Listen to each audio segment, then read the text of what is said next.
बाबा मला मारलं म्हणून दिल्लीला गेलाय असा टोला उद्धव ठाकरेंनी शिंदेंना लगावलाय। अमित शहा आणि शिंदेंच्या भेटीवर उद्धव ठाकरेंनी हा खोचक टोला लगावला। तर एकनाथ शिंदे अमित शहांच्या खुर्चीला खुर्ची लावून बसतात। काहींना शेवटच्या रांगेत बसून वोट चोरीचा पिक्चर बघावा लागतो, हे महाराष्ट्राचं दुर्दैव असल्याची टीका आणि प्रत्युत्तर उदय सामंतांनी ठाकरेंना दिलंय। आजच पेपरमध्ये पाहिलं असेल तुम्ही, एक कोणतरी गेले बाबा मला मारलं म्हणून दिल्लीला। ही लाचारी जी आहे ना, ही लाचारी का, तर तेच चांगलं जर काही चांगलं शिक्षक मिळालं असतं त्या वयामध्ये तरी परिस्थिती आली नसती। कालचा फोटो जर एकनाथ शिंदे साहेबांचा आणि अमित शहा साहेबांचा जर बघितला तर अमित शहा साहेबांच्या खुर्चीला खुर्ची लावून माननीय एकनाथ शिंदे साहेब बसले होते। पण दिल्लीमध्ये राहुल गांधींनी जो वोट चोरीचा पिक्चर दाखवला त्याच्यामध्ये हे 6 नंबरच्या रांगेमध्ये बसले होते। याचा त्यांनी विचार करावा। माननीय एकनाथ शिंदे साहेब हे एनडीएतले प्रमुख नेते आहेत। त्यांना मोदी साहेब, अमित शहा साहेब जे आमचे प्रमुख नेते एनडीएतले आहेत हे स्वतःच्या बाजूला घेऊन बसतात, स्वतःच्या खुर्चीला खुर्ची लावून त्यांना बसवतात। पण काही लोकांना दुर्दैवानं शेवटच्या रांगेमध्ये बसून वोट चोरीचा पिक्चर बघावा लागतो, हे महाराष्ट्राचं दुर्दैव आहे। आणखी एक महत्त्वाची बातमी, स्थानिक स्वराज्य संस्थांच्या निवडणुकीच्या पार्श्वभूमीवर मनसेची महत्त्वाची बैठक होतीये। बैठकीला बाळा नंदगावकर, नितीन सरदेसाई उपस्थित आहेत। तर ठाकरेंच्या सेनेसोबतच्या जागेच्या समीकरणाबाबत या बैठकीमध्ये चर्चा होतीये अशी सूत्रांकडून माहिती मिळते। तर दुसरीकडे आचारसंहिता लागण्याच्या अगोदर मुंबई पालिकेनं काही टेंडर काढल्याचा आरोप मनसेच्या संदीप देशपांडेंनी केलाय।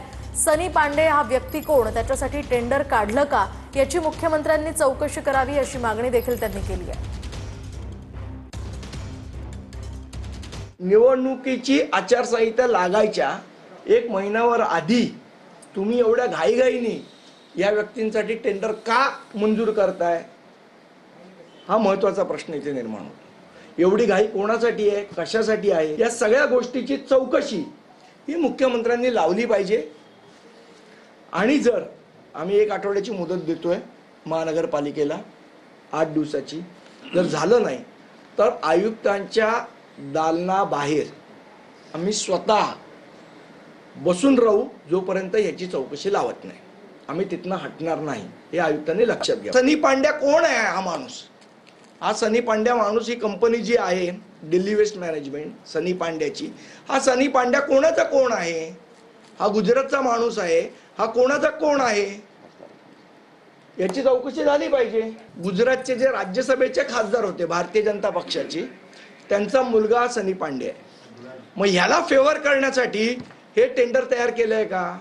ह्याला फेवर करण्यासाठी महाराष्ट्रातनं पैसे देणार आहात का तुम्ही? जे आम्ही टॅक्स रूपात, आम्ही कर स्वरूपात जे पैसे भरलेत ते पैसे तुम्ही त्याला देण्यासाठी हे सगळं टेंडर मॅनेज केलंय का, हा महत्त्वाचा प्रश्न। आणि आता बातमी रोहित पवारांची। दरम्यान पुणेकरांना किती दिवस दहशतीत राहायचंय असा ट्विट करत रोहित पवारांनी सवाल केलाय। रात्रंदिवस पुण्यामध्ये कोयता गँगची दहशत आहे, त्यामुळे पुणेकरांसाठी निर्भय वातावरण निर्माण होणार की नाही असाही सवाल रोहित पवारांनी विचारलाय। पुण्यातील कोयता हल्ल्यावरून रोहित पवारांनी हे सवाल केलेत। काय नेमकं त्यांनी ट्विट केले सविस्तर पाहूया। पुण्यात रात्री कोयता हातात घेऊन चालकाला लुटल्याचा प्रकार म्हणजे पुण्याच्या कायदा आणि सुव्यवस्थेचे 12 वाजल्याचं निदर्शक। चौकाचौकात नवपुण्याचे शिल्पकार म्हणून बॅनरबाजी करणारे मुख्यमंत्री यावर काही बोलणार की नाही? रात्रंदिवस पुण्यात कोयता गँगची दहशत कायम असून हे सत्य मुख्यमंत्री नाकारू शकत नाही। पुणेकरांनी किती दिवस दहशतीत राहायचं? भयमुक्त पुणे करण्यासाठी शक्य ती सर्व पावलं उचलण्याच्या सूचना मुख्यमंत्री पोलीस प्रशासनाला देणार की नाही असे सवाल रोहित पवारांनी केलेत। यासह पुणेकरांसाठी निर्भय वातावरण निर्माण होणार की नाही असाही सवाल रोहित पवार करतात। आणखी एक महत्त्वाची बातमी, आजचा दिवस आनंदाचा आहे असं नितीश कुमार मुख्यमंत्री झाल्यानंतर शिंदेंनी प्रतिक्रिया देत म्हटलंय। नितीश कुमारांचंही अभिनंदन केल्याचं एकनाथ शिंदे म्हणाले।